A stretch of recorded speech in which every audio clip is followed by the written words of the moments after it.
भैँसी राँगाको विषयमा गफ गरेर यदि 5 वर्ष बिताउने हो भने हामीले गोबर बाहेक केही पनि प्राप्त गर्न सक्दैनौँ। हामी फेरि पनि भन्छु, भोलिको सदन तब मात्र चल्छ जब छानबिन समिति गठन हुन्छ मात्रै। त्यो बहस यदि निरन्तरता हुने हो भने सम्माननीय सभामुख महोदय मार्फत भन्न चाहन्छु, म चाहिँ नेपाली जनतालाई अनुहार देखाउने हैसियतको रहने छैन। त्यसका न त रोजगारी सिर्जना भएको छ, न त विदेशबाट र अन्य दाताबाट ऋण रोकिएको छ। ऋण आएको आइ छ, बेरोजगारी भएको भएछ, त्यो पैसा कहाँ गयो?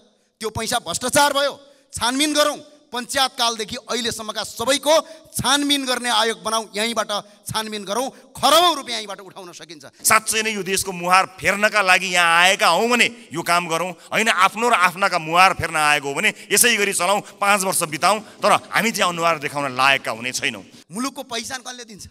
हामी नेताले दिन्छौँ जस्तो लाग्छ। जानुहोस् त, हामीले देखिहाल्यौँ त भर्खरै भारत भ्रमणमा कस्तो भयो हाम्रो हालत, बिजोग भयो हाम्रो हालत। नागरिकको स्वास्थ्य, नागरिकको शिक्षा र सामाजिक न्यायका पक्षमा उभिन सक्ने बनोस् बजेट, यही भन्न चाहन्छु। अनि विकास कहाँबाट गर्ने?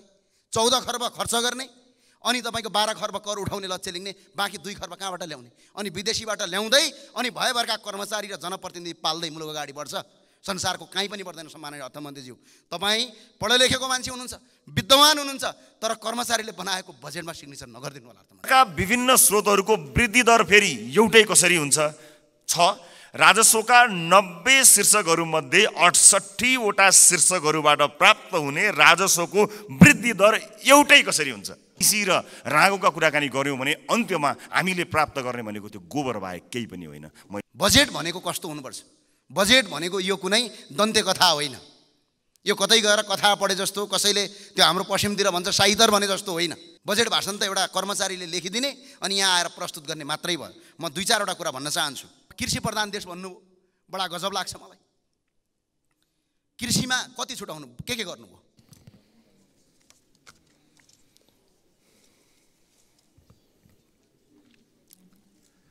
सम्माननीय सभामुख महोदय, म आजको विषयवस्तुमा प्रवेश गर्नुभन्दा अगाडि केही कुरा स्पष्ट गर्न चाहन्छु। जनतामा भ्रमित हुने गरी जबरजस्ती फैलिएका प्रोपागान्डाहरूको प्रतिकार गर्न र सत्य सन्देश प्रवाह गर्नका लागि एक जिम्मेवार जनप्रतिनिधिका हैसियतले आफ्नो दृष्टिकोण जनता समक्ष पुर्याउने थलो पनि संसद भएका हुनाले म यो अनुमति चाहन्छु। सभामुख महोदय, नागरिकता विधेयकका सम्बन्धमा राष्ट्रिय स्वतन्त्र पार्टी कुनै समुदायको विरुद्ध छ भन्ने भाष्य जबरजस्ती निर्माण गरेर निमुखा नागरिकलाई गुमराहमा राख्न खोजिएको छ। त्यसो गर्नेहरूलाई म यति मात्र भन्न चाहन्छु कि राजनीतिसँग कुनै सरोकार र भोट बैंकको कुनै आवश्यकता नहुँदा पनि प्राकृतिक विपत्ति, वैदेशिक रोजगारीका समस्या र मिटर ब्याज जस्ता विषयमा आवाजविहीन मधेसी जनताको पक्षमा हामी उभिएको संसार साक्षी छ। मैले श्रेय लिन खोजेको होइन, एउटा दृष्टान्त मात्र दिन खोजेको हुँ। सम्माननीय सभामुख महोदय, मलाई नागरिकले नागरिकता नपाउनुको पीडा थाहा छ, साँच्चै नै थाहा छ। कुनै पनि नेपाली नागरिक नागरिकताबाट वञ्चित हुनु हुँदैन, त्यो उसको नैसर्गिक अधिकार हो। जन्मसिद्ध नेपाली नागरिकका सन्तान र एकल आमाहरूका सन्तानको नागरिकताको अधिकार मेरो र तपाईँको जति नै सुनिश्चित छ हुनुपर्छ। सभामुख महोदय, मात्र वैवाहिक अङ्गीकृतका विषयमा मौन रहेका हुनाले यसबारेमा छलफल चलाउन खोजिएको हो र सम्मानित सभामुख महोदय मार्फत म जानकारी गराउन चाहन्छु। एकल आमाका सन्तानले नागरिकता लिँदा आमाले बाबुको पहिचान नै नखुलेको स्व घोषणा गर्ने व्यवस्था हाम्रा आमा दिदीबहिनीहरूको आत्मसम्मान विपरीत छैन यो?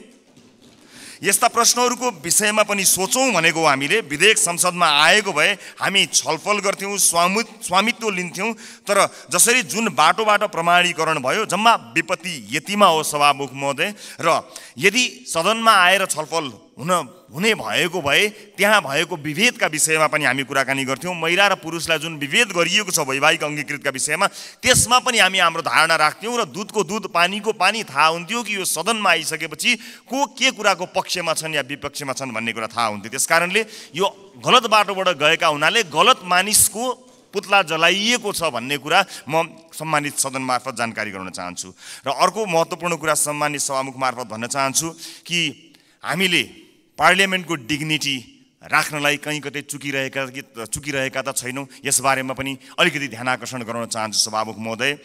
जस्ता जस्ता विषयहरूमा हामीले छलफल गऱ्यौँ, हामी नयाँ राजनीतिक दलका हिसाबमा चाहे ती हाम्रा पक्षबाट आएका हुन् या अन्य राजनीतिक दलबाट आएका विषयहरू हुन्, हामी काहीँ न काहीँ लज्जित भएका छौँ। यो सदन भैँसी राँगाको विषयमा गफ गरेर यदि 5 वर्ष बिताउने हो भने हामीले गोबर बाहेक केही पनि प्राप्त गर्न सक्दैनौँ। हामी आत्मआलोचना गर्न चाहन्छौँ। हाम्रा दलबाट पनि भएका कमी कमजोरीलाई आत्मआलोचना गर्न चाहन्छौँ र नयाँ राजनीतिक दलका रूपमा हामी एउटा नयाँ अभ्यास लिएर आएका छौँ।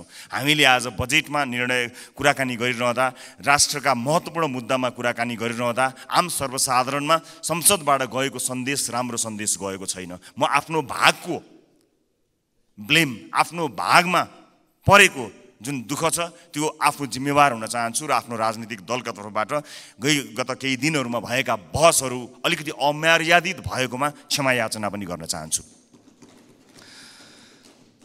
सामान्य सभामुख महोदय, म अब विषयवस्तुमा प्रवेश गर्न चाहन्छु। आगामी आर्थिक वर्ष 80-81 का लागि सरकारले गत 1 महिनामा विनियोजन विधेयकका प्राथमिकता, त्यसपछि नीति तथा कार्यक्रम अनि अहिले बजेट बारेमा बजेट प्रस्तुत गरेको छ। यी कार्यक्रमहरू हेर्दा मनमा एउटा प्रश्न जन्मिएको छ सभामुख महोदय। सरकारले प्रस्तुत गरेको यो विनियोजन विधेयकका प्राथमिकता, नीति तथा कार्यक्रम र बजेट एउटै सरकारले ल्याएर आएको हो कि फरक फरक सरकारको पालामा आएको भन्ने कुरामा म चाहिँ अलिकति दोधारमा परेको छु। किनभने यी कार्यक्रमहरूबीच तालमेल कहीँ कतै भेटिएको छैन। यसबारेमा छुट्टै बहस गरौँला। तर अहिले म बजेटमा केन्द्रित भई केही कुराहरू राख्न चाहन्छु। सामान्य सभामुख महोदय, एउटा उदाहरण मात्र यहाँ प्रस्तुत गर्न चाहन्छु। मान्नुहोस् कुनै एउटा परिवार छ, त्यो परिवारका 4 सदस्यले कमाउँछन्। एकजना सरकारी जागिरे छ भन्ठान्नुहोस्, एकजना कृषि कार्य गर्छ, एउटा खुद्रा पसल चलाउँछ, अर्को एउटा वैदेशिक रोजगारीमा जान्छ। त्यस परिवारको घरमुलीले आउने वर्ष हाम्रो प्रत्येक सदस्यको आम्दानी एउटा 5% भनौँ न, 5%ले बढ्छ भनेर हिसाब देखायो भने कसरी पत्याउने? घरमुलीले हिसाब देखाए जस्तो सबैको आम्दानीको वृद्धि दर एउटै कसरी हुनसक्छ सभामुख महोदय? जस्तै सरकारले दिने पारिश्रमिकको कुरा, त्यसको वृद्धि दर सरकारले निर्धारण गर्छ। व्यापारबाट हुने आम्दानीको त्यसको चाहिँ बजारको व्यवस्थापनले निर्धारण गर्छ। वैदेशिक रोजगारीमा हुने कुरा रोजगारदातामा भर पर्छ, श्रमको माग अनुसार भर पर्छ, ती देशको नीतिले निर्धारण गर्छ। कृषिबाट हुने आम्दानी, उत्पादनको अवस्था, बिक्री मूल्यहरूले निर्धारण गर्छन्। मैले दृष्टान्त दिएको घरमुलीको त्यो 5% को बेसुरा अनुमानको उदाहरण हाम्रो अर्थमन्त्रीज्यूको अनुमानसँग ठ्याक्कै मिल्छ कि भन्ने मलाई लागेको छ। यो बजेटमा माननीय अर्थमन्त्रीज्यूले चालु आर्थिक वर्षको जम्मा राजस्वको संशोधित अनुमानभन्दा आगामी आर्थिक वर्ष चाहिँ 24.37%ले राजस्वको वृद्धि हुने अनुमान गर्नुभएको छ। यो अङ्क याद गर्नुहोला माननीय सदस्यहरू, 24.37। यस बजेटमा माननीय अर्थमन्त्रीज्यूले राजस्वका 90 वटा शीर्षकहरूमध्ये 68 वटा शीर्षकहरूबाट प्राप्त हुने राजस्वको मूल्य दर 24.37% नै हुन्छ भन्ने अनुमान गर्नुभएको छ। साथै राजस्वका मुख्य आधारहरू जस्तै कर, गैर करको दुवैको वृद्धि दर पनि 24.37% अनुमान गर्नुभएको छ। त्यसै गरी करका स्रोतहरूमा आय, मुनाफा तथा पुँजीगत लाभमा लाग्ने कर, वस्तु तथा सेवामा आधारित कर र वैदेशिक व्यापारमा लाग्ने कर सबैको वृद्धि दर 24.37% हुन्छ भन्ने अनुमान गर्नुभएको छ। सामान्य सभामुख महोदय, होलसेलमा गरिएको यस्तो अनुमानबाट यो पुष्टि हुन्छ कि यो बजेटको लेखन एउटा झारा टार्ने काम र एउटा गैर जिम्मेवारी काम भएको अथवा हेलचेक्राइपूर्ण ढङ्गबाट गरिएको हो कि भन्ने आशंका गर्ने प्रशस्त ठाउँहरू रहेको छ। यद्यपि यो रेभेन्यू फोरकास्टरको रूपमा म आफूलाई प्रस्तुत गरिरहेको छैन र यो रेभेन्यू फोरकास्टिङको विज्ञ पनि म होइन। तर यसरी यो कुनै एउटा कम्प्युटरमा एउटा एक्सेल सिटमा चालु आर्थिक वर्षको अङ्क राखेर त्यसमा चाहिँ 24.37% जोडेर राजस्व वृद्धिको अनुमान, यो चाहिँ जो कोहीले पनि गर्न सक्ने म देख्दछु। फेरि पनि म जोड लगाउँछु कि म रेभेन्यू फोरकास्टिङको विज्ञ चाहिँ होइन। यस्तो हचुवाको भरमा अनुमानित बजेट प्रस्तुत गर्नलाई विद्वान अर्थमन्त्री अथवा विद्वान अर्थ मन्त्रालयका उच्च पदस्थ अधिकारीहरूको आवश्यकता पर्दैन भन्नका लागि चाहिँ रेभेन्यू फोरकास्टर हुनु पर्दैन भन्ने मलाई लाग्दछ। सभामुख महोदय, मैले नेपालको विगत केही वर्षको राजस्व, कर र गैर करका वृद्धि दर पनि हेरेको छु, जसमा कुनै पनि वर्ष हाम्रो राजस्वको वृद्धि दर, करको वृद्धि दर र गैर करको वृद्धि दर समान छँदै छैन। सभामुख महोदय, बजेट निर्माण प्रक्रियामा राजस्वको अनुमान नै यस्तो प्रमुख आधार स्तम्भ हो जसको आधारमा विभिन्न क्षेत्रमा गरिने खर्च तय गरिन्छ।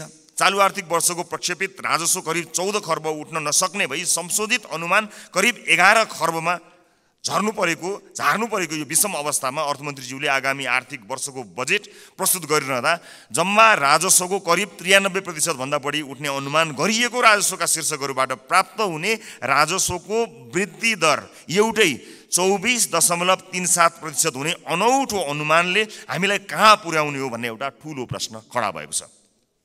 चालु आर्थिक वर्षमा लक्ष्य अनुसार राजस्व सङ्कलन हुन नसक्दाको परिणाम स्थानीय तहमा हस्तान्तरण हुने समानीकरण अनुदानको 50% कटौती गर्ने अवस्थामा सरकार पुगेको सर्वविदितै छ।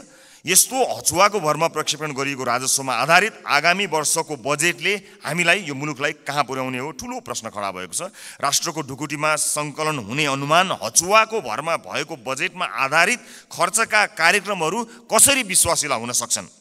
सभामुख महोदय, मेरा पार्टीका मान्य सदस्यहरूले बजेटका कार्यक्रमको बारेमा पनि आफ्नो मन्तव्य राखिरहँदा हाम्रो पार्टीको धारणा पनि राख्नुभएकै छ र म पुनः दोहोऱ्याउँदै यो गरिमामय सदनको समय बर्बाद गर्नतिर लाग्दिनँ। तसर्थ सम्माननीय सभामुख महोदय मार्फत हाम्रा विद्वान अर्थमन्त्रीज्यूलाई विश्वमा इमान्दार, मेहनती र कर्तव्यनिष्ठ भनी पहिचान बनाएका सम्पूर्ण नेपाली आमा बुवा दाजुभाइ तथा दिदीबहिनीहरूको जनप्रतिनिधिको हैसियतले केही प्रश्नहरू राख्न चाहन्छु। 1, कर र गैर करलाई प्रभाव पार्ने विषयवस्तु र क्षेत्र फरक हुन्छन् भने एउटै दरमा वृद्धि कसरी सम्भव हुन्छ?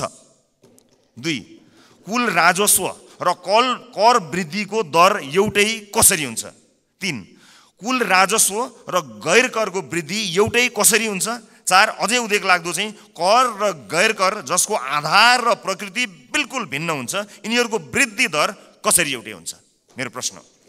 5, करका विभिन्न स्रोतहरूको वृद्धि दर फेरि एउटै कसरी हुन्छ?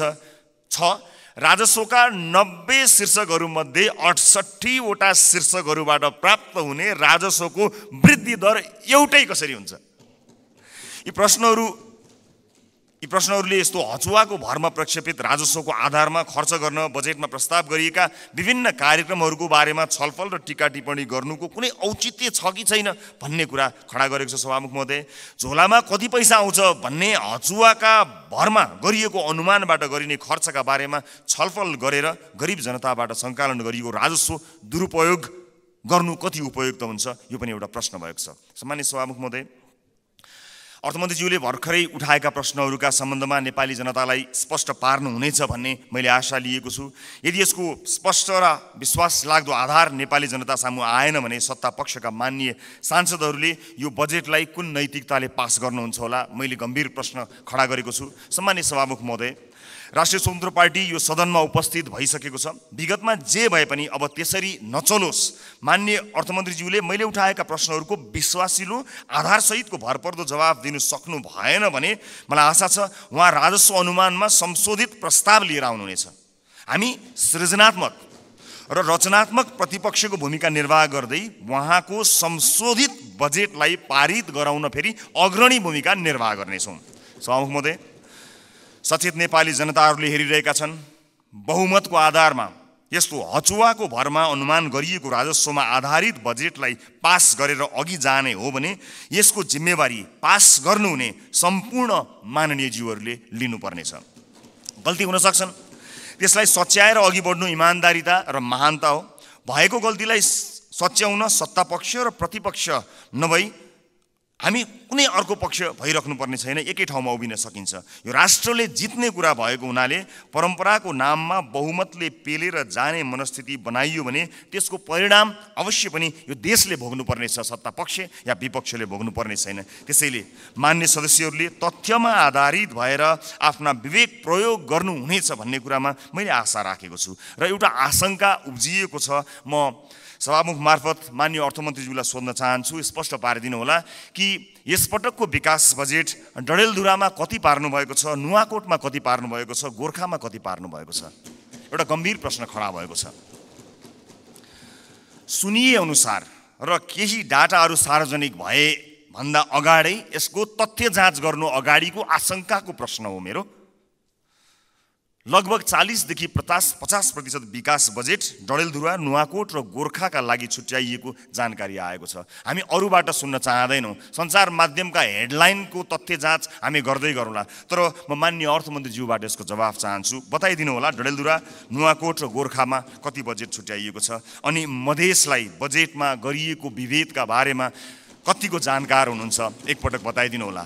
सम्मानित सदनमा स्क्रिनहरूमा हामी बोलेको आवाज राखिएको छ। हामीले बजेटमा कुराकानी गरिरहँदा यो देशको भविष्य निर्माण गर्छौँ भनेर हामीले ब्यालेटको बाटो हुँदै यही सदन छिरेर परिवर्तन गरेरै छाड्छौँ भनेर प्रतिबद्धता गरेर आइरहँदा सदनमा भइरहने बहसहरूले यतिखेर सरकारी अस्पतालहरूमा भएको अवस्था हामीले सम्बोधन गर्न सकेका छौँ। म त भन्छु सम्मानित सभामुख महोदय, यो सदनमा 5 वर्षसम्म आजबाटै देशका 7वटा प्रदेशका सरकारी अस्पतालको लाइभ सीसीटीभी फुटेज एकातिरको भित्तामा राखौँ। देशका अझ विशेष गरेर मधेसका सामुदायिक विद्यालयका सीसीटीभी फुटेजको लाइभ फुटेज दाहिनेतिर भित्तामा राखौँ अनि बिचमा एउटा स्क्रिनको व्यवस्था गरौँ सभामुख महोदय, जहाँ करिब प्रत्येक दिन 5-6 हजारका दरले यो देशमा भविष्य छैन भनेर यो देशबाट निस्किएर गएका त्रिभुवन अन्तर्राष्ट्रिय विमानस्थलमा लाइनबद्ध भएका नेपाली नागरिकको तस्बिर त्यसको लाइभ फुटेज राखौँ र 5 वर्षपछि हामी हेरौँ बिफोर र आफ्टर भनेर। हामी संसद छिर्नु अगाडि ती विद्यालय कस्ता थिए, हामीले 5 वर्ष यो सदनमा बहस गरेर ती विद्यालयलाई कस्ता बनायौँ।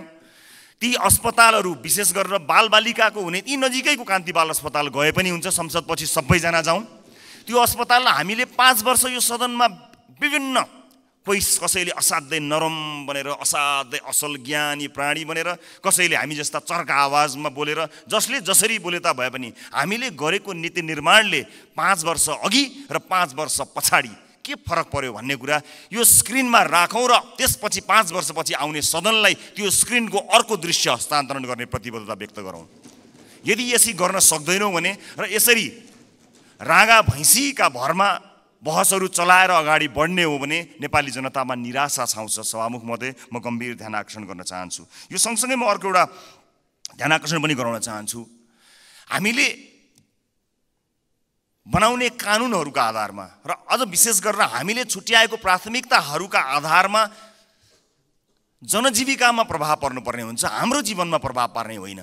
तपाईँ हाम्रो जीवनमा आज यो सम्मानित सदनभित्र आएका हामीहरू नेपाली नागरिकलाई केही भनेर यहाँ आएका छौँ, तर आज सम्बन्धित मन्त्रीका जिल्लाहरूमा अलिकति पहुँच भएका सांसदहरूका जिल्लाहरूमा जसरी बजेट बाँडफाँड गर्ने कार्य भएको छ, के तपाईँलाई लाग्छ यसपछि फेरि पनि जनताका माझमा हात जोडेर भोट माग्न जाँदाखेरि हामीले यही 5 वर्षका गतिविधि र यिनै बजेटहरू यिनैका आधारमा नेपाली जनताले हामीलाई पत्याएर भोट दिनेछन्?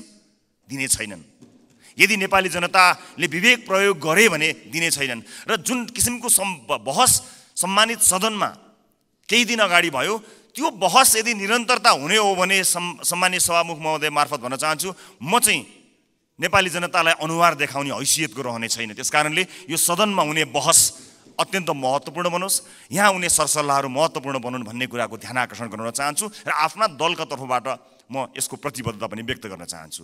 सञ्चार माध्यममा आएका विषयलाई लिएर नै हामी कहिलेकाहीँ सदन अवरुद्ध पनि गर्दा रहेछौँ, त्यसको फ्याक्ट चेक गर्नु पनि महत्त्वपूर्ण हुने रहेछ। मैले निर्ममतापूर्वक भन्नै पर्छ, केही, सबै होइनन्, केही सञ्चार माध्यमहरूमा कयौँ व्यापारी व्यवसायीहरूले लगानी या विज्ञापनबाट प्रभाव पारेका छन्। यो सत्य हो। बोल्न धेरैजना किन डराउनुहुन्छ भने ती सञ्चार माध्यमहरूले गलत लेखिदिँदा आफ्नो छवि बिग्रन्छ भन्ने डरले कयौँ मान्यहरू बोल्नुहुन्न, तर त्यसो भन्न मिल्दैन।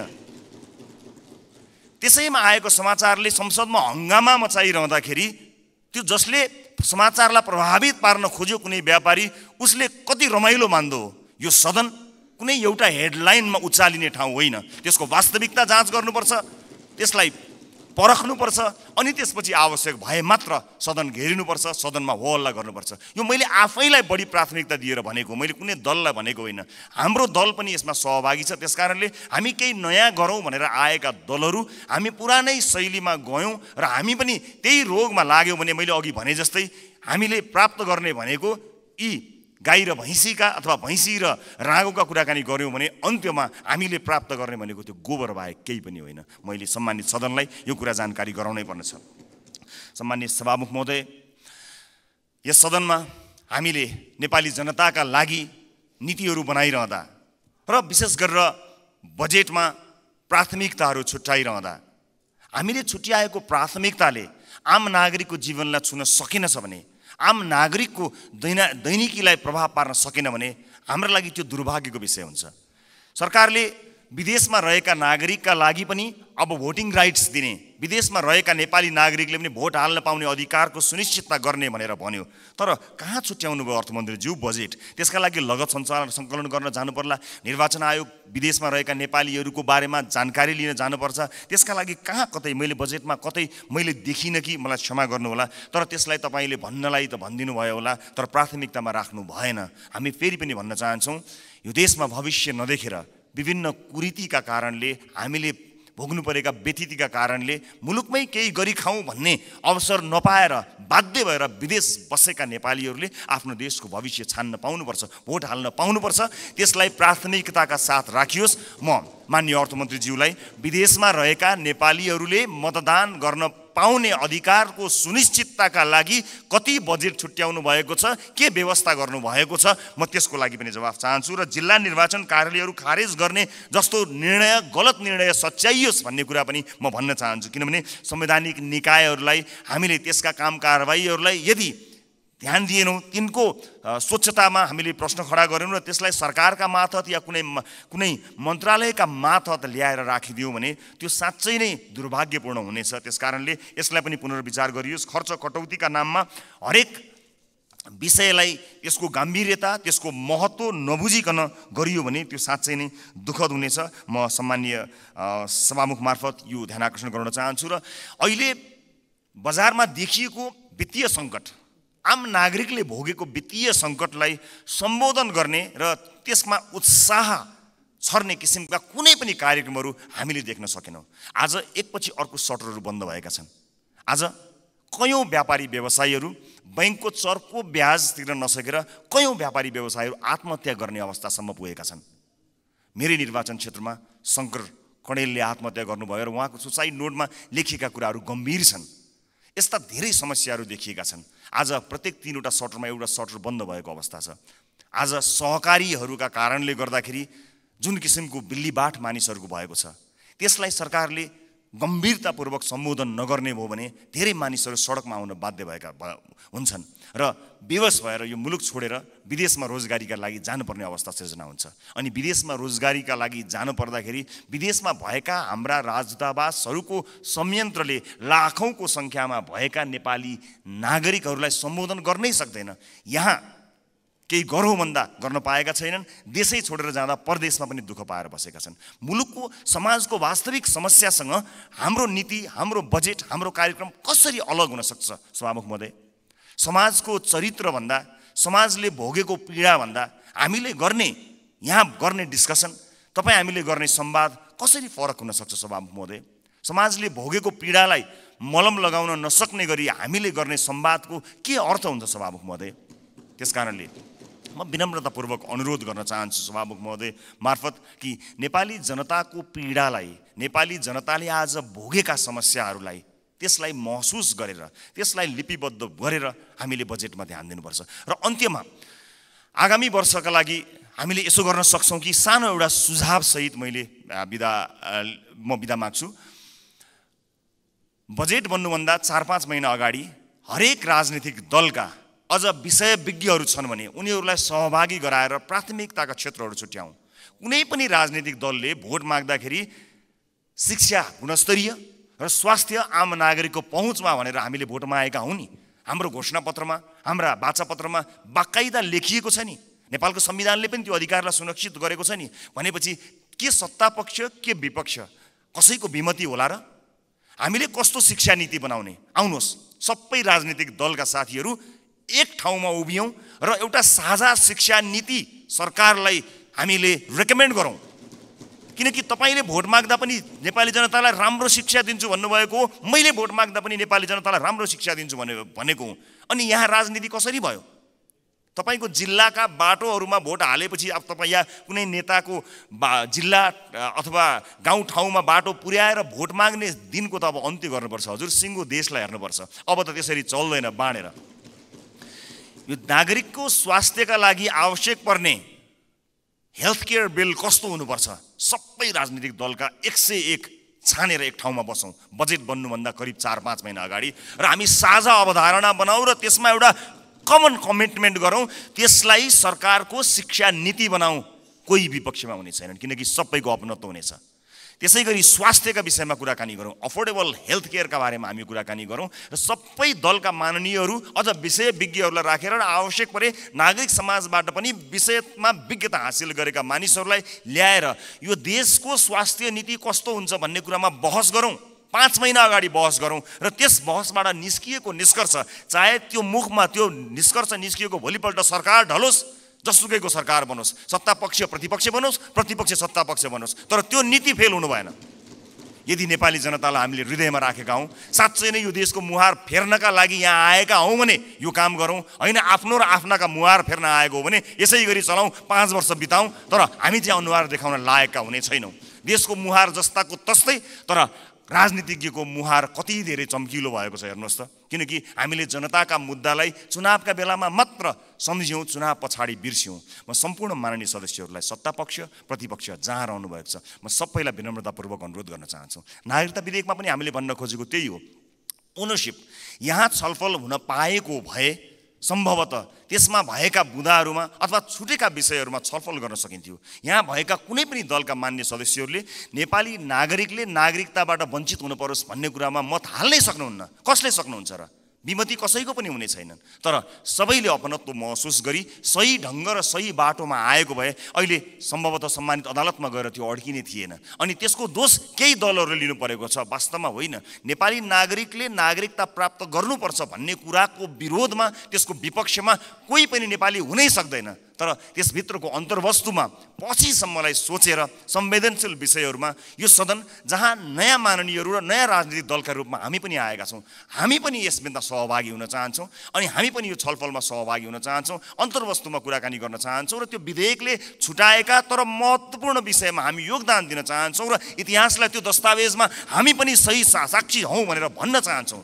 हामी पक्षमा छौँ। हामी जन्मसिद्ध नेपाली नागरिकहरूले नागरिकता पाउनुपर्छ भन्ने कुराको पक्षमा छौँ। हामी सम्पूर्ण योग्य नेपाली नागरिकहरूले नागरिकता पाउनुपर्छ भन्ने कुराको पक्षमा छौँ। हामी त्यो बहसमा सहभागी हुन चाहन्छौँ र पछिसम्म यो मुलुकलाई हित हुने विषयमा सहभागी मात्र हुन चाहन्छौँ। सम्मानित सदनमा आज मैले यति कुराहरू राखेँ। मलाई विश्वास छ हामीले गरेका बहसहरू केवल बहसका लागि होइनन्। हामीले भनेका यी शब्दहरू, हामीले प्रकट गरेका हाम्रा धारणाहरू केवल यतिकै एउटा धारणा राख्नलाई गरिएका विषयवस्तु होइनन्। विशेष गरेर यसपटकको संसदका सबै जस्तो सेसनहरूमा, सबै जस्तो विषयहरूमा आम नागरिकको चासो तुलनात्मक रूपमा अघिल्ला वर्षहरूको भन्दा बढी भएको एउटा डाटाले बताएको छ। अर्थात् नेपाली नागरिकहरू तुलनात्मक रूपमा नेपालको संसदमा भइरहेको बहसलाई अचेल, अत्यन्त गम्भीरताका साथ हेरिरहेका रहेछन्। एउटा अध्ययनले त्यो बताएको छ। यस्तो चासोको विषय बनेको यो सदन हाँसोको विषय नबनोस्, महत्त्वपूर्ण निर्णयहरू आउन सकुन् र एक अर्कामा सहकार्य गर्दै संसदीय मर्यादालाई कायम राख्दै बहसहरू कायम गरेर मुलुकका लागि केही चिज दिन सकियोस्। र यो 5 वर्षमा जसरी भनिन्छ नि, हामी हाम्रो जीवनको 5 वर्षलाई पल्टाएर हेऱ्यौँ भने 5 वर्ष अगाडि हामी कहाँ थियौँ र 5 वर्ष पछाडि हामी कहाँ छौँ भन्ने कुरा हामी सजिलै हेर्न सक्छौँ। व्यक्तिको जीवनमा 5 वर्षको धेरै ठुलो महत्त्व हुन्छ, देशको जीवनमा पनि त्यो 5 वर्षको अझ धेरै महत्त्व हुन्छ।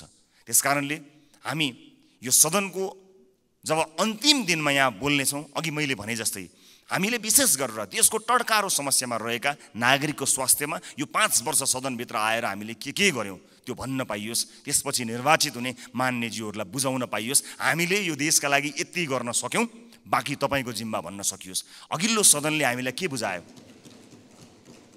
आज अघिल्लो सदनले बुझाएका कयौँ भ्रष्टाचारका काण्डहरू काँधमा बोकेर हामी हिँड्नु परेको छ। त्यसको निराकरण गर्नुपर्दाखेरि यहाँ एउटा दलको नाम आयो भने अर्को दलले विभिन्न बाहनामा बार्गेनिङ गरेर त्यसलाई विषयान्तर गर्न खोज्ने हो कि भन्ने आशंका पैदा भएको छ। एउटा विषय उठ्छ, त्यसपछि त्यो विषय सेलाउँछ, अर्को विषय उठ्छ।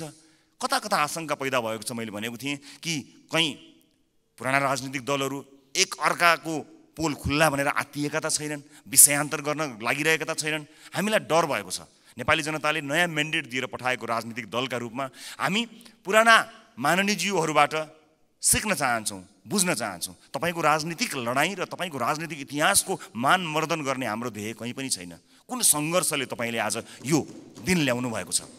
हामी त सजिलै राजनीतिमा आयौँ। साँच्चै भन्नुपर्दा हामीलाई राजनीतिमा त्यो सङ्घर्ष गर्नु परेन। तपाईँहरू त राज्यले लखेटेको, राज्यले मार्छु भनेको, भूमिगत बस्नु परेको, जेल जीवन बिताउनु भएको त्यति ठुलो सङ्घर्ष गरेर तपाईँहरूले यहाँ ल्याउनु भएको छ। हामीलाई गर्व छ तपाईँहरूप्रति। तर गर्व गर्न लायक, तपाईँको इतिहासमा गर्व गर्न लायक वर्तमान भइदियोस् भन्ने मात्र हाम्रो चाहना हो। एकअर्काप्रतिको वैमनस्यता, एकअर्काप्रतिको तिक्तता, सम्मानित सदनमा तपाईँहरू उखिरहँदा हामी के हेर्ने, मुस्कुराउने कि ताली पड्काउने कि ढ्याप गर्ने कि मुख छोप्ने, त्यस्तो अवस्था हामीलाई सृजना नगरिदिनु होला। किनकि नेपालको राजनीतिमा तपाईँले दिनुभएको योगदानको हामी कदर गर्न चाहन्छौँ। हामी त्यो पुस्ता बन्न चाहन्छौँ जो अघिल्लो पुस्ताले गरेको राजनीतिक योगदानको उच्च मूल्याङ्कन गर्न सकोस्। तर सम्मानित सदनमा एउटा पार्लिमेन्टको डिग्निटीलाई नै हल्ल्याइदिने किसिमका गतिविधि हुँदाखेरि कता कता हामीलाई पनि त्यो रोग सरे जस्तो पनि कहीँ दिनमा भयो। हामी त्यो रोग सार्न चाहन्नौँ मान्यज्यूहरू, हामी त्यो रोग सार्न नै चाहन्नौँ। हामी तपाईँलाई त्यही सम्मानित स्थानमा राख्न चाहन्छौँ जुन सम्मानको तपाईँहरू लायक हुनुहुन्छ। हामी नयाँ पुस्ताका राजनीतिज्ञहरूलाई तपाईँहरूले एउटा यस्तो संस्कारको विकास गरिदिनुहोस्, एउटा यस्तो संस्कार दिनुहोस् ताकि हामी भोलि पनि गर्व गर्न सकौँ कि हामीले यो तपाईँबाट सिकेका हौँ। हामीले नेपाली कङ्ग्रेसबाट सिक्यौँ, हामीले नेकपा एमालेबाट सिक्यौँ, हामीले नेकपा माओवादीबाट सिक्यौँ भनेर हामीले भन्न सकौँ, मधेसवादी दलहरूबाट सिक्यौँ, जसपाबाट सिक्यौँ भन्न सकौँ, हामीले नेताहरूको नाम लिएर भन्न सकौँ यी नेताहरूबाट हामीले सिकेको हो नि भन्न सकौँ। तर हामीले, माफ गर्नु होला, म क्षमा चाहन्छु, पछिल्ला केही गतिविधिहरूलाई हेर्दा हामीले चाहिँ उल्टो कुरा सिक्छौँ कि हामीलाई पो त्यो रोग सर्छ कि भन्ने डर पैदा भएको छ। म सभामुख मार्फत सम्मानित सदनलाई यति भन्न चाहन्छु कि नीति कार्यक्रमहरू बन्दा, कानुनहरू बन्दा र बजेटहरू बन्दा नेपाली जनतालाई मूलधारमा राखियोस्, देशको वर्तमान समस्यालाई मूलधारमा राखियोस्। वैदेशिक रोजगारीले गाँजेको यो देश यसका मूल समस्याहरूलाई मध्यनजर नराखिकन त्यसलाई नजरअन्दाज गरेर आँखा चिम्लिएर कहीँ पनि पुग्न सकिँदैन। त्यसकारणले नागरिकको स्वास्थ्य, नागरिकको शिक्षा र सामाजिक न्यायका पक्षमा उभिन सक्ने बनोस् बजेट, यही भन्न चाहन्छु। र म जाँदै सभामुख महोदय, मैले अघि एउटै दर रेट भएको यो डकुमेन्ट म शीर्ष नेताहरूलाई म उपलब्ध गराउन चाहन्छु। यसले देखाउनेछ 24.37% जुन मैले डाटा प्रस्तुत गरेँ त्यो म अझ स्पष्ट हुने गरी एक-एकवटा प्रमुख राजनीतिक दल र अर्थमन्त्रीज्यूलाई जाँदै हस्तान्तरण गर्नेछु। हस्, धन्यवाद, नमस्कार। सभामुख महोदय र माननीयज्यूहरू, भर्खरै अर्थमन्त्रीज्यूले एउटा समाचार आएको छ करका दर हेरफेर गरिए भनेर। नेपाल केही व्यापारी घरानालाई पोष्ने गरेर भन्सार विभागका पूर्व नासु रामकृष्ण श्रेष्ठलाई बजेट प्रस्तुतको अघिल्लो रात बजेट बनाउने गोप्य कोठामा लगियो भनेर समाचार आएको छ। नेपाल सरकार मात्र होइन, भन्सार विभागका उपसचिवहरू पनि त्यहाँभित्र छिर्न पाउँदैनन्। म आज संसदलाई यो जानकारी गराउन चाहन्छु। अघिल्लो वर्ष पनि यस्तै भयो। अहिलेको वर्ष छिटै संसदीय समिति छानबिन गरेर यदि यो काम अर्थ मन्त्रालयबाट भएको हो भने अर्थमन्त्री माथि कारबाही गरियोस्, यदि अर्थ मन्त्रालयले गरेको होइन भने लेख्ने मिडियाहरूमाथि कारबाही गरियोस्। भर्खर अहिले यो आएको छ, यसलाई छानबिनका रूपमा मात्र अगाडि बढाएर यहाँ छलफल गरियोस्। किनभने राज्यलाई 90 करोड रुपैयाँ घाटा लाग्यो भन्ने छ। विद्युतीय गाडीहरू 1100 भन्दा बढी विद्युतीय गाडीहरू त्यो दिन भन्सारबाट भित्रिएका छन्। त्यो रेकर्डले देखाउँछ भने त्यसरी तपाईँको आज करका दर हेरफेर गर्दा मुलुक घाटामा गएको छ। म यो माग गर्न चाहन्छु संसदलाई, छिट्टै संसदीय समिति गठन गरियोस् र यो छानबिन गरियोस्। किनभने राज्यलाई पटक पटक घाटा हुने किसिमका काम यो राज्य विरुद्धको अपराध ठहरिन्छ। यसले मुलुकलाई सही बाटोमा अगाडि बढाउँदैन। त्यो भए हुनाले यो समाचार के हो? यो समाचार हामी यही हो भनेर अहिले भन्न सक्दैनौँ। त्यो भए हुनाले यो समाचार अहिलेको मूलधारका मिडियामा आएको छ, भर्खरै प्रकाशित भएको छ 2 घण्टा अगाडि।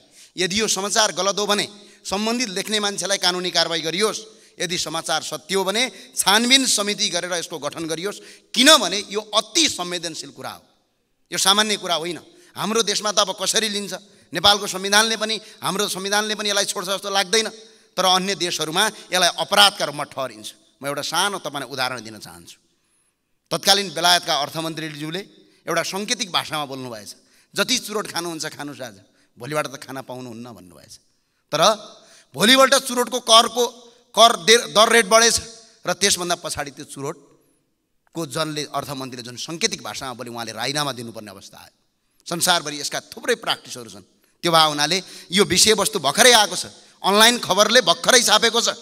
त्यो भएको हुनाले यो विषयवस्तु सामान्य होइन। म फेरि पनि भन्छु, भोलिको सदन तब मात्र चल्छ जब छानबिन समिति गठन हुन्छ मात्रै, किनभने यो सामान्य विषयवस्तु होइन। त्यो भए हुनाले मैले यो कुरा अहिले पनि म अनुरोध गर्न चाहन्छु।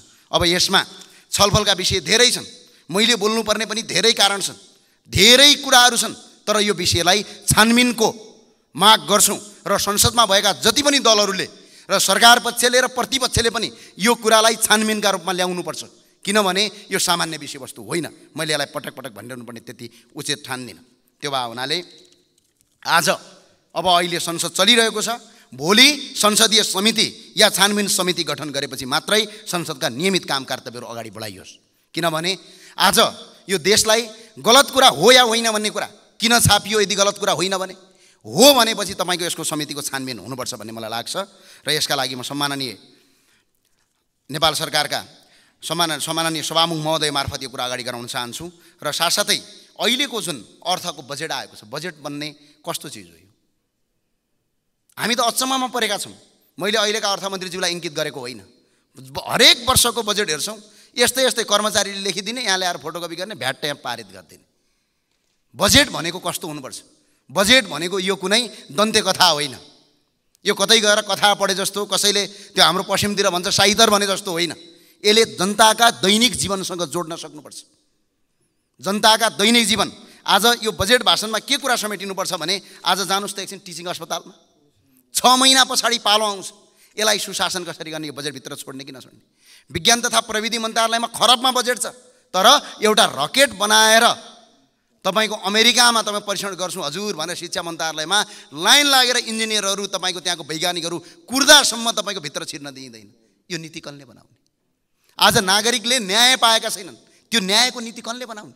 अनि बजेट भाषणमा समेट्नु पर्दैन यस्ता कुराहरू। बजेट भाषण त एउटा कर्मचारीले लेखिदिने अनि यहाँ आएर प्रस्तुत गर्ने मात्रै भयो। म 2-4 वटा कुरा भन्न चाहन्छु। सम्माननीय सभामुख महोदय, 2080 का नीति, यो बजेटको यो भाषणको म तपाईँको पृष्ठ नम्बर 7 को 2080-81 का बजेटका उद्देश्यमा एउटा पढ्न चाहन्छु। मैले यहाँ कसैलाई अर्थमन्त्रीज्यू मेरो प्रतिपक्षी पार्टीको भयो भन्दैमा मैले राम्रो कुरालाई पनि गलत भन्नुपर्छ भन्ने म मानसिकताको मान्छे पनि होइन, भन्दा पनि भन्दिनँ, तर भएको कुरा भन्छु। अर्थतन्त्रलाई गतिशील बनाई फ्राकिलो, दिगो र समावेशी आर्थिक वृद्धि हासिल गर्ने भनेर लेख्नु भएको छ। सुन्दाखेरि कति मजा आउँछ, तर जुम्ला, रारा, कर्णालीमा अहिले पनि अर्थमन्त्रीज्यू 34 अर्ब रुपैयाँ, जडीबुटीमा 6 अर्ब रुपैयाँको स्याउ आयात गर्छौँ। तपाईँले बाटो पिच मात्र राराका लागि अहिले हालिदिएको भए 34 अर्ब त्यो, 6 अर्ब त्यो, दुईटा 40 अर्ब रुपैयाँ यो राज्यलाई फाइदा हुन्छ। तपाईँले 2 अर्ब मात्र खर्च गरिदिए पुग्छ। यतातिर नीति बनाउनु पर्दैन, यो नीति बनाउनुहोस्। र अर्को यो बजेटका प्राथमिकतामा भन्नुभएछ, यसमा अर्को कुरा लगानी मैत्री वातावरण निर्माण गरी निजी क्षेत्रको मनोबल उच्च पार्ने भन्नुभएको छ। सुन्दाखेरि कति मजा आउँछ, तर एउटा डाटा हेरिदिनुहोस्। अहिले अघिल्लो वर्ष लगानीको कुल ग्राहस्थ उत्पादनको 37.4% बजेट तपाईँको लगानीको थियो भने अहिले 32.6% तपाईँको लगानी हुन्छ भने अनुमानित छ। अनि यो नारा लेख्ने अनि यहाँ कार्यान्वयन नगर्ने, यसले चाहिँ तपाईँको सिर्फ सुवा रटाई बजेट हुन्छ, सिर्फ दन्ते कथा पढाइ हुन्छ। त्यो भए हुनाले यसलाई अध्ययन गरेर मैले भन्नु पर्दैन, धेरै पढे लेखेका हुनुहुन्छ। मैले त अस्ति पनि भनिसकेँ, अमेरिका र युरोप पढेका, नेपालको न भूभाग पढेका न जीवन पढेका। आलुमा र तपाईँको प्याजमा कति पानी लाग्छ भन्ने कुरा ज्ञान नभएका कारणले आज यो देश बर्बादतिर जाँदैछ। अर्को कुरा म तपाईँलाई भन्न चाहन्छु, कृषि, ऊर्जा र पर्यटन क्षेत्रको विकास भन्नुभएछ उद्देश्यहरूमा, बजेटका प्राथमिकतामा। कृषिमा 3.36%, पर्यटनमा 0.68% बजेट छ। अनि यसरी कसरी अगाडि बढ्न सक्छ? गुणस्तरीय भौतिक पूर्वाधार भन्नुभएछ। वाह, सुन्दा त कति आनन्द लाग्छ, तर अर्थमन्त्रीज्यू 2 खर्ब 11 अर्ब रुपैयाँ अहिले पनि राज्यको नेपाल सरकारको फिक्स डिपोजिटमा राखेर सरकारले ब्याज खाइरहेछ। आज पनि तपाईँको व्यवसायीले तपाईँको आफ्नो भुक्तानी पाएका छैनन् र आज धरधरी रोइरहेछन्। सचिवलाई र उपसचिवलाई र डीलाई घुस खुवाइरहेका छन् आफ्नो तपाईँको बिल पास गर्नका लागि। यो 2 खर्ब 11 अर्ब फिक्स डिपोजिटबाट आजै तान्नुहोस्, भोलि तानेर रिलिज गर्नुहोस्, आफै विकास हुन्छ। यसलाई विकास गर्न अरू केही गर्नु पर्दैन भन्ने मलाई लाग्छ। र अर्को वित्तीय क्षेत्रको सुधार भन्नुभएछ। वित्तीय क्षेत्रको सुधार हेर्दाखेरि कति राम्रो, तर हेर्नुहोस् त सहकारीले ठगेर मान्छे आन्दोलन गर्न काठमाडौँ आइरहेछ भने यो कानुन कसरी ल्याउनुहुन्छ? यो छिटो ल्याउनुहोस्। यसलाई पारित गरेर आज मकै पोल्दै गरेका बाटोमा तरकारी बेच्दै गरेका मान्छेले 50-50 रुपियाँ जम्मा गरेर राखेको सहकारीहरूका केही सुकुला मुकुला गुण्डाहरूले तपाईँको उनीहरूको सम्पत्ति लगेर तपाईँको फरार भएका छन्। राज्यका ठुल्ठुला वहदाका तपाईँको राजनीतिक दलसँग साँठगाँठ गरेर आज उनीहरूले आँसु र रगतको आँसु बगाउन बाध्य पारेका छन्। यो नीति ल्याउनुस् है, यसपछि बल्ल यो बजेट तपाईँको साँच्चैको सान्दर्भिक बजेट हुन्छ। यो लेखेर हुँदैन। अर्को कुरा भन्नुभएछ डिजिटल र हरित अर्थतन्त्रको प्रवर्धन। आहा, सुन्दा कति राम्रो र आनन्द लाग्छ। डिजिटल भन्नुहुन्छ, अहिले मात्रै मैले पाएको रिपोर्ट हेर्नुहोस् त माननीय अर्थमन्त्रीज्यू, 71 खर्ब 38 अर्ब 17 करोडको ट्रान्जेक्सन छ। हाम्रो कर अहिले तपाईँको 38.5% कर अहिले तपाईँको के छ भने एभरेज कर हो। 298% हामीले कर तिर्छौँ। यदि तपाईँको 38% मात्र कर तिर्ने भने 21 खर्ब रुपियाँ आउँछ। विदेशीसँग 1 रुपियाँ पैसा पनि तिर्नु पर्दैन। सबै डिजिटल प्रणालीमा लागू गर्नुहोस्। यो लेखेर हुँदैन भन्ने कुरा मलाई लाग्छ। यसलाई सुधारौँ। र अर्को एउटा कुरा म अर्थमन्त्रीज्यूलाई भन्न चाहन्छु, यो चाहिँ नीति तथा कार्यक्रममा म यहाँ यो पृष्ठ नम्बर पनि बताइदिउँ होला। पृष्ठ नम्बर 49 को 127 नम्बर बुदामा के लेख्नु भएको छ भने जति पनि तपाईँको यो अस्थायी कर्मचारीहरू छन् यिनीहरूलाई सामुदायिक विद्यालयमा कार्यरत कर्मचारीको सेवा सुविधा लगायत विषयमा सम्बोधन गरिनेछ भनेर राष्ट्रपतिज्यूले ढक्क लागेर यहाँ तमझम गरेर यहाँ पढ्नुभयो। हामीले तल बसेर ढ्याप ढ्याप हान्यौँ। तर यो बजेटमा कहीँ कतै पनि समेटिएन। त्यही भएर आज 35,068 जना मान्छे आज आन्दोलनमा छन्। कि त यसमा नलेख्नु कि त यसमा लेख्नु, किनभने एउटामा लेखेर यो तपाईँको चर्चा कमाउनलाई तपाईँको बजेट अगाडि बढाएर हुँदैन भन्ने मलाई लाग्छ। र सम्माननीय अर्थमन्त्रीज्यू, र आर्थिक वर्षमा अहिले कति भयो? 17 खर्ब 51 अर्ब 31 करोडको बजेट आयो। यसमध्ये वित्तीय र तपाईँको चालु गरेर 14 खर्ब 49 अर्ब 23 करोड रुपियाँ तपाईँको हाम्रो खर्च हुँदैछ। यानि कि 100 रुपियाँमा तपाईँको जम्मा 17 रुपियाँ 25 पैसा मात्र तपाईँको विकासका लागि खर्च हुन्छ। बाँकी रहेको 82 रुपियाँ 75 पैसा तपाईँको तलब भत्तामा खर्च हुन्छ। अनि यो व्यवस्था पालेर मुलुक अगाडि बढ्छ। यो व्यवस्था पालेर मुलुक अगाडि बढ्छ भने हामीलाई यो व्यवस्था पाल्ने, कर कसरी उठाउने, विदेशीबाट ऋण कसरी नल्याउने भन्ने कुरा प्रश्न देखाउनुहोस्। यसरी यदि अगाडि बढाउने हो भने हाम्रो झन्डै 2 खर्ब 12 अर्ब 75 करोड रुपियाँ तपाईँको करबाट तिरेर पनि हामीले तपाईँको कर्मचारी र तपाईँको वित्तीय खर्चको ऋण तिर्न सक्दैनौँ। अनि विकास कहाँबाट गर्ने? 14 खर्ब खर्च गर्ने अनि तपाईँको 12 खर्ब कर उठाउने लक्ष्य लिने, बाँकी 2 खर्ब कहाँबाट ल्याउने? अनि विदेशीबाट ल्याउँदै अनि भयभरका कर्मचारी र जनप्रतिनिधि पाल्दै मुलुक अगाडि बढ्छ। संसारको कहीँ पनि बढ्दैन। सम्माननीय अर्थमन्त्रीज्यू, तपाईँ पढे लेखेको मान्छे हुनुहुन्छ, विद्वान हुनुहुन्छ, तर कर्मचारीले बनाएको बजेटमा सिग्नेचर नगरिदिनु होला अर्थमन्त्रीज्यू। किनभने यो मुलुक आज धराशयी अवस्थामा गएको छ। हामी आशा गर्छौँ, तपाईँप्रति भरोसा गर्छौँ, तपाईँले बजेटलाई केही डिजास्टर चेन्ज गर्नुहुन्छ भन्ने लाग्छ। तर कर्मचारीले बजेट बनाउने अनि त्यही ल्याएर हुँभौ पढ्ने विकासले आज हामी अवस्था गाह्रोमा छ। र अर्को कुरा म तपाईँलाई भन्न चाहन्छु, 61 सालमा हाम्रो सार्वजनिक ऋण हामीले कति थियो? एकछिन पढिदिनुहोस् त। 61 सालमा 2061 सालमा हाम्रो सार्वजनिक ऋण त्यो वर्ष 18 अर्ब 21 करोड रुपियाँ छ वैदेशिक रौ गरेर। तर अहिले हाम्रो सार्वजनिक ऋण कति छ? 21 खर्ब 34 अर्ब 32 करोड पुग्यो। अझै 2 खर्ब ल्यायौँ भने त अब तपाईँको झन्डै 24 खर्ब पुग्न जान्छ। 23-24 खर्ब भने त्यो ऋण कसरी तिर्ने? भोलि हामीले कहाँबाट तिर्ने? कुन आधारमा तिर्ने? देश श्रीलङ्का हुँदैन। र यसले गर्दाखेरि हेर्नुहोस् त, अब ऋण ल्यायो भने दुईटा कुरामा खर्च हुन्छ। रोजगारीमा खर्च भएर इन्फ्रास्ट्रक्चर बन्यो कि भन्ने हुन्छ। तर हेर्नुहोस् त, 2065-66 सालमा 2,19,965 जना विदेश गए। तर अहिले 6,30,097 जना विदेश गए। न त रोजगारी सिर्जना भएको छ, न त विदेशबाट र अन्य दाताबाट ऋण रोकिएको छ। ऋण आएको आइछ, बेरोजगारी भएको भएछ। त्यो पैसा कहाँ गयो? त्यो पैसा भ्रष्टाचार भयो। छानबिन गरौँ। पञ्चायत कालदेखि अहिलेसम्मका सबैको छानबिन गर्ने आयोग बनाऊ। यहीँबाट छानबिन गरौँ। खरबौँ रुपियाँ यहीँबाट उठाउन सकिन्छ। आज 9 खर्ब रुपियाँ तपाईँको बेरुजो छ। ल निर्णय लिनुहोस् अर्थमन्त्रीज्यू, हामी तपाईँको साथमा छौँ। त्यो 9 खर्ब रुपियाँ हरेक वर्ष 2 देखि 3 खर्ब रुपियाँ तपाईँको बेरुजो बढेको बढेछ। बेरुजो भनेको एक प्रकारको भ्रष्टाचार हो। यसलाई न्यूनीकरण गर्नुहोस्। यसले तपाईँको पैसा अगाडि बढाउँछ भन्ने मलाई लाग्छ। र आजसम्म 298% सम्म नागरिकले कर तिर्छन्। ल, कर 298 तिर्दाखेरि हामीले के दियौँ नागरिकलाई?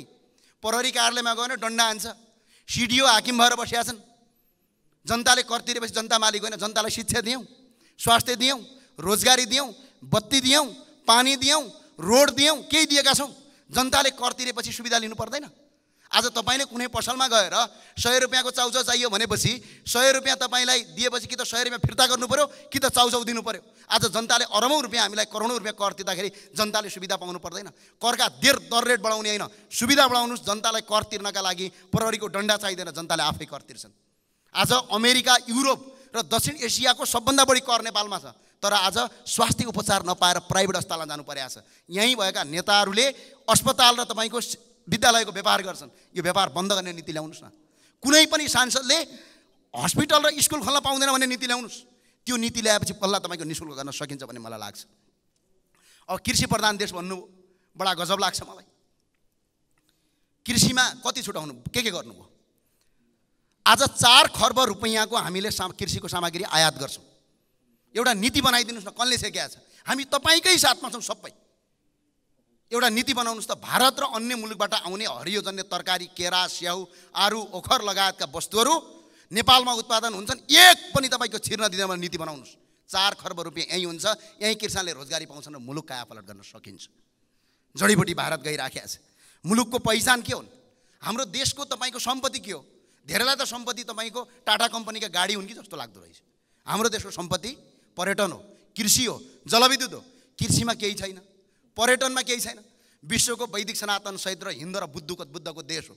आज केही तपाईँको 1-2% मान्छेका लागि यो देशलाई तपाईँको धर्मनिरपेक्ष बनाएको छ, अनि पर्यटकै नआऊ भनेको छ, अनि कसरी देश अगाडि बढ्छ? यसले मुलुकलाई तपाईँको आर्थिक विकासमा अगाडि बढाउन सक्दैन अर्थमन्त्रीज्यू। र अर्को कुरा, मुलुकको पहिचान कसले दिन्छ? हामी नेताले दिन्छौँ जस्तो लाग्छ। जानुहोस् त, हामीले देखिहाल्यौँ त भर्खरै भारत भ्रमणमा कस्तो भयो हाम्रो हालत। बिजोग भयो हाम्रो हालत, देख्यौँ नि हामीले। तर आज खेलाडी र चलचित्रले तपाईँको आज खेलाडीको 0.16% बजेट छ। यसले मुलुकलाई अगाडि बढाउँदैन अर्थमन्त्रीज्यू। मलाई अरू केही छैन, धेरै कुरा गर्नु पनि छैन।